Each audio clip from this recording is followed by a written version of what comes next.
నువ్వు ఇంకెందుకు బాధపడుతున్నావు?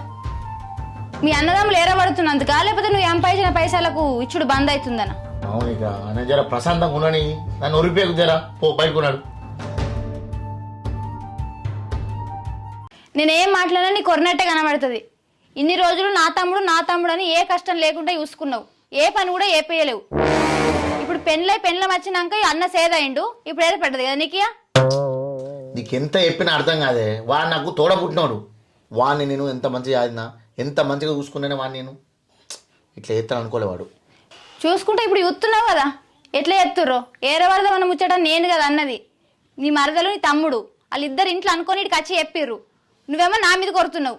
వాడు మంచోడోనే, వాడు అసంటోడు కాదు. బయట ఎవడో వాడికి నేర్పి మన ఇంటి తెచ్చి పెడుతుండ్రే. వాడెవడో నా చేతు దొరకాలే. చెప్తా వాడి సంగతి చెప్తా. మీ తమ్ముడు అట్టోడు కాదు గట్టోడే. అయినా మనం ఏరబడితే మనకు జరిగే నష్టం ఏముంది? దేవుడిచ్చిన కాడికి కాలు రెక్కలు మంచిగా ఉన్నాయి, పని చేసుకొని బతకగలుగుతాం మనం కూడా. నువ్వెంత చెప్పినా నాకు నచ్చదు. వాడు మంచోడే, వాడిని చిన్నప్పటి నుంచి గుర్తున్నా.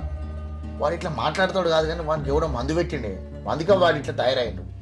మీ తమ్మునికి మందు ఎవడు పెట్టలే, మీ తమ్ముడే నీకు మందు పెట్టినట్టున్నాడు. అందుకే ఎప్పుడు చూసినా తమ్ముడు అని తిరుగుతున్నావు. అయినా మీ తమ్మునికి మీ మరదలు ఖచ్చితంగా మందే పెట్టి ఉంటుంది, అందుకే ఎప్పుడు చూసినా కొంగు పట్టుకొని తిరుగుతాడు. గట్ల నేను చేసి ఉంటే నీకు అర్థమవుతుండే.